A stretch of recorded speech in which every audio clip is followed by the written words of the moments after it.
Hello friends, ये है इस ड्रामे का पार्ट 2। पार्ट 1 का लिंक डिस्क्रिप्शन में दे दिया है। लियांग रेडी होकर कॉलेज के लिए निकल रही होती है कि तभी उसे बाहर खड़ी एक कार की आवाज़ सुनाई देती है। रंगीली रो रो कर फरियाद कर रही होती है, प्लीज़ मेरी हेल्प करो, बचाओ मुझे, मेरे ब्रेक के साथ किसी ने छेड़छाड़ कर दी है। कोई है जो मेरे मालिक को बताए कि आज मुझे लेकर ना निकले। लियांग पूछती है, तुम्हारा मालिक कौन है? रंगीली जवाब देती है, मेरा मालिक शिनयान है। क्या तुम उसे जानती हो? वही पी फैमिली वाला, हमेशा सीरियस रहने वाला सीईओ। वो रोज ठीक 8 बजे मुझ पर बैठकर ऑफिस जाता है। अभी भी वक्त है, तुम उसे बता दो। लियांग कहती है, सॉरी रंगीली, मैं शिनयान से बिना अपॉइंटमेंट के बात नहीं कर सकती। उससे बात करनी हो तो कम से कम आधा घंटा पहले अपॉइंटमेंट लेनी पड़ती है। अब तो बहुत देर हो चुकी है, तुम्हारे मालिक का बचना मुश्किल है, अब बस मौत का इंतजार करो।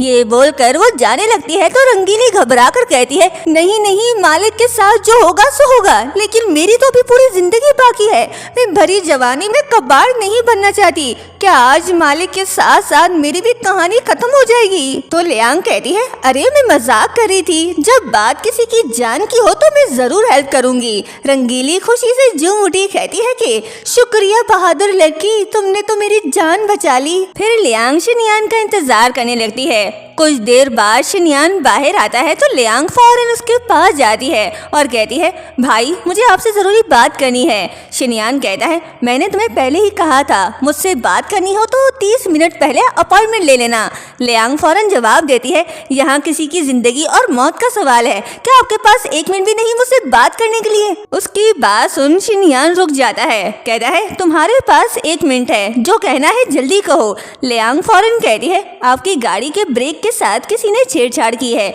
मेरी सलाह है ये गाड़ी लेकर ऑफिस मत जाओ।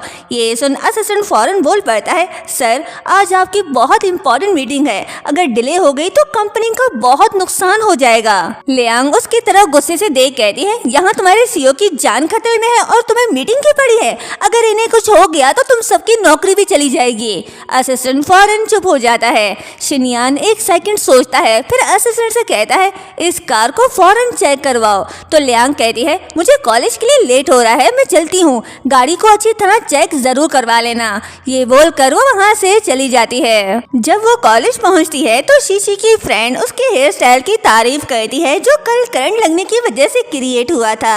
ये सुन लियांग हंस पड़ती है तो शीशी की फ्रेंड कहती है, देखो चीटर आ गई, हद है, कितनी बेशर्म हो, सबने इतना सुनाया फिर भी शर्म नहीं आई स्कूल आने में।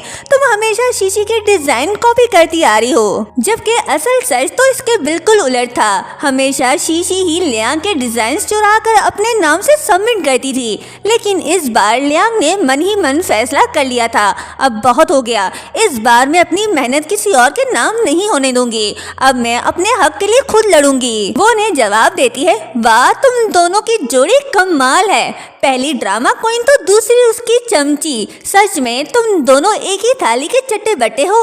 वो उनका खून जलाकर वहाँ से चली जाती है। नेक्स्ट सीन क्लासरूम का दिखाया जाता है। टीचर क्लास में आते ही कहते हैं, आज हमारे लिए बहुत ही प्राउड मोमेंट है, मिस लोरिया ने नेशनल लेवल ज्वेलरी कॉन्टेस्ट जीतकर हम सबका नाम रोशन कर दिया।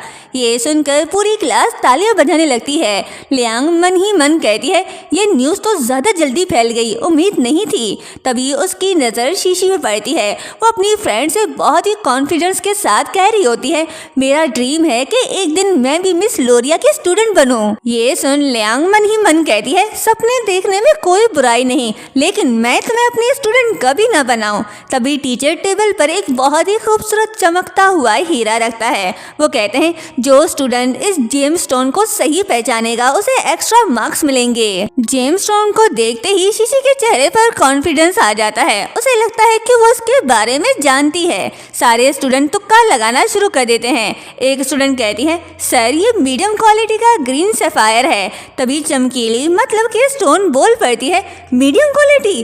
अगर मैं मीडियम हूँ तो फिर ज्वेलरी की दुनिया में टॉप क्वालिटी नाम की कोई चीज ही नहीं। दूसरी स्टूडेंट बोल पड़ती है, नहीं सर, मुझे लगता है ये इमरल्ड है। चमकीली गुस्से में बोल पड़ती है कि इमरल्ड, मेरी तुलना उससे कर रही हो, जरा अपनी आंखें चेक करवाओ। टीचर कहते हैं बिल्कुल गलत, क्या कोई और है जो बता सकता है कि ये कौन सा स्टोन है? शीशी फौरन खड़ी हो जाती है और बड़ी कॉन्फिडेंस के साथ कहती है सर ये ब्लू सफायर है। उसका जवाब सुनते ही चमकीली का पारा हाई हो जाता है।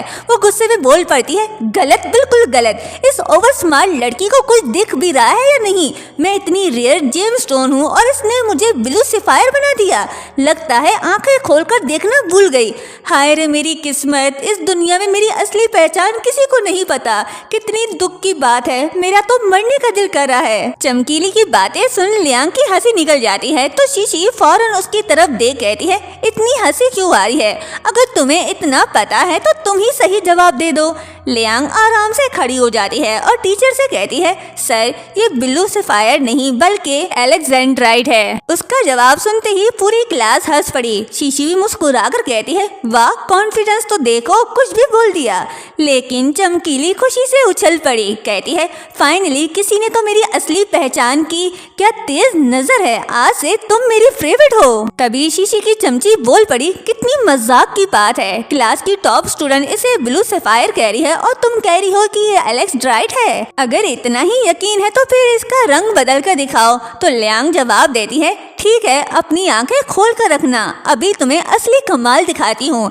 ये कहकर वो क्लास की लाइट्स बंद करवाती है और स्टोन पर एक लाइट डालती है। जैसे ही लाइट उस पर पड़ती है तो स्टोन का कलर चेंज होकर रेड हो जाता है। ये देखकर पूरे क्लास की आंखें खुली की खुली रह जाती हैं। वाह, ये तो रंग बदल रहा है। चमकीली बोल पड़ती है देखा, अभी तो तुम इसे हरा नीला पीला सफायर कह रही थी, अब बताओ शर्म आ रही है या नहीं? तुम सबको चुल्लू भर पानी में डूबना चाहिए। टीचर भी बोल पड़ते हैं बिल्कुल सही जवाब और फिर सबके सामने लियांग की तारीफ करते हैं और उसे फुल मार्क्स देने को भी कहते हैं। तभी सारे स्टूडेंट बोल पड़ते हैं प्रोफेसर सही कह रहे हैं, लियांग ने तो एक ही नज़र में पहचान लिया, इसमें वाकई टैलेंट है। ऐसी लड़की शीशी का होमवर्क कॉपी करे ये बात हजम नहीं हो रही। शीशी का चेहरा देखने लायक था, उससे ये हजम बिल्कुल भी नहीं हो रहा था कि लियांग ने उसे सबके सामने हरा दिया। जिसके बाद हम सॉन्ग लिन यी को देखते हैं जो अपनी बिल्कुल न्यू स्पोर्ट्स कार में शीशी को कॉलेज से पिक करने आया था। जैसे ही स्टूडेंट उस लग्जरी कार को देखते हैं तो सबकी नजरें उस पर टिक जाती हैं। लड़कियां फौरन शीशी के पास जमा होकर कहती हैं वाओ शीशी, तुम कितनी लकी हो, तुम्हारा भाई बहुत हैंडसम भी है और इतनी महंगी कार भी है उसके पास। शीशी भी ये सब सुनकर और ज्यादा एटीट्यूड दिखाने लगती है और जाकर बैठ जाती है। ये देख बाकी स्टूडेंट कहने लगते हैं लेकिन लियांग भी तो उसकी बहन है, उसको साथ क्यों नहीं ले जा रहा? तभी वहाँ लियांग भी आ जाती है। लिन ये सबसे कहता है लियांग अब मेरी बहन नहीं, उसे सॉन्ग फैमिली से निकाल दिया गया है। और मन ही मन सोचता है अब देखना पहले की तरह मेरे पास आएगी, भीख मांगेगी, प्लीज मुझे भी अपने साथ ले चलो। लेकिन लियांग उसे घास तक नहीं डालती, सीधा उसके पास से निकलने लगती है। तो ये देख लिन ही फौरन उसका रास्ता रोक लेता है और कहता है लियांग अपनी औकात मत भूलो, सॉन्ग फैमिली के बिना तुम कुछ भी नहीं हो। तुम्हारे पास तो एक स्कूटर तक नहीं, रोज पैदल घर जाना पड़ता है। अगर तुम उसे अच्छे से रिक्वेस्ट करो तो मैं भी तुम्हें अपनी कार में बिठा सकता हूँ। लियांग उसकी तरफ देख कहती है मेरा रास्ता क्यों रोका हुआ है यू डॉग। इतना कहकर वो अपना मोबाइल निकालती है और किसी को कॉल करके कहती है हेलो, मेरे रास्ते में एक जंगली कुत्ता खड़ा है, प्लीज किसी को भेजो और उसे यहाँ से ले जाओ। ये सुन सभी स्टूडेंट उस पर हंस पड़े। लिनी का चेहरा देखने लायक था, वो गुस्से से कहता है क्या कहा तुमने, मैं तुम्हें कुत्ता लगता हूँ? मेरे जैसे हैंडसम और स्मार्ट लड़के को कुत्ता कहने की हिम्मत कैसे हुई? मैं तुम्हारी तरह तो नहीं, कम से कम सॉन्ग फैमिली में ऐश तो कर रहा हूँ और तुम सड़क के आवारा कुतिया की तरह जिसका कोई घर ही नहीं। अभी दोनों में बहस चल ही रही थी कि तभी वहाँ दो बहुत ही महंगे लग्जरी कार आकर रुकती हैं। कार्स देखते ही सभी स्टूडेंट एक दूसरे से कहने लगे ओ गॉड, ये किसकी कार्स हैं? सिर्फ एक कार की कीमत ही 10 मिलियन है, लगता है कोई बहुत ही रिच फैमिली आई है। तभी उन कार में से शिनयान का असिस्टेंट बाहर निकलता है और लियांग के पास आकर बड़े अदब से कहता है मैडम प्लीज कार में बैठिए। ये देखकर लिन यी फौरन उसका मजाक मजाक उड़ाते हुए कहता है, मुझे पहले ही पता था, पैसे देखते ही तुम किसी भी अमीर आदमी के साथ चली जाओगी। शर्म भी नहीं आई अपने बाप के उम्र के आदमी को डेट करते हुए। ये सुन असिस्टेंट उसके मुंह पर एक जोरदार थप्पड़ मार कर कहता है, तुम्हारी हिम्मत कैसे हुई मिस लियांग के बारे में ऐसी बकवास करने की और यह अफवाहें फैलाने की? पता भी है गाड़ी में कौन बैठा है? मैडम के भाई। हम सिर्फ उनके ऑर्डर्स पर मैडम को लेने आए हैं। इतने में कार का डोर खुलता है और शिनयान बाहर निकलता है। वो लियांग से कहता है, बहना मैं तुम्हें लेने आया हूँ। और यहीं पर ये पार्ट एंड होता है। नेक्स्ट पार्ट देखने के लिए चैनल को सब्सक्राइब और वीडियो को लाइक शेयर करना मत भूलिएगा। Thank you so much.